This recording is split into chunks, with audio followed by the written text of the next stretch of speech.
Yesterday, in my view, one of the darkest days in the history of our nation.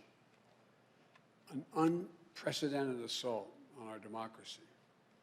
An assault literally on the citadel of liberty in the United States Capitol itself. An assault on the rule of law. An assault on the most sacred of American undertakings, ratifying the will of the people in choosing the leadership of their government.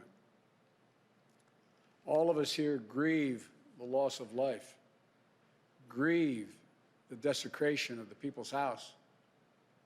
But what we witnessed yesterday was not dissent, it was not disorder, it was not protest, it was chaos. They weren't protesters. Don't dare call them protesters. They were a riotous mob, insurrectionists, domestic terrorists. It's that basic, it's that simple. And I wish we could say we couldn't see it coming. But that isn't true. We could see it coming. The past 4 years, we've had a president who's made his contempt for our democracy, our Constitution, the rule of law, clear in everything he has done. He unleashed an all-out assault on our institutions of our democracy from the outset. And yesterday was but the culmination of that unrelenting attack. He's attacked the free press, who dared to question his power, repeatedly calling the free press the enemy of the people.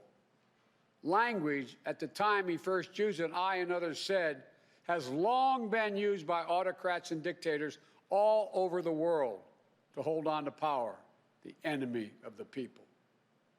Language that is being used now by autocrats and dictators across the world, only this time with the imperator of an outgoing president of the United States of America.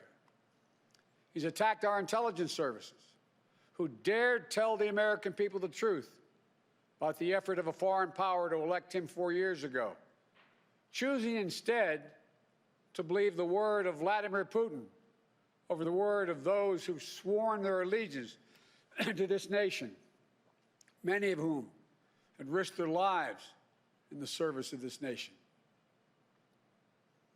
He thought he could stack the courts with friendly judges who would support him no matter what. They were Trump judges, his judges. He went so far as to say he needed 9 justices on the Supreme Court because he thought the election would end up in the Supreme Court and they would hand him the election. He was stunned, truly stunned, when the judges he appointed didn't do his bidding, instead acted with integrity, following the Constitution, upholding the rule of law, not just once or twice or 3 times, but over 60 times. Let me say over 60 times. You want to understand the importance of democratic institutions in this country? Take a look at the judiciary in this nation. Take a look at the pressure it was just subjected to by a sitting president of the United States of America. At every level, the judiciary rose to the moment during this election, did its job, acted with complete fairness and impartiality, with complete honor and integrity. When history looks back in this moment that we've just passed through, I believe it will say our democracy survived in no small part because of the men and women who represent an independent judiciary in this nation. We owe them a deep, deep debt of gratitude. That's why there is no president who is a king, no Congress that's a House of Lords.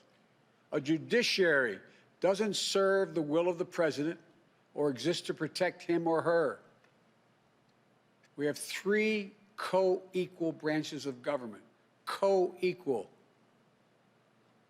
Our president is not above the law. Justice serves the people. It doesn't protect the powerful.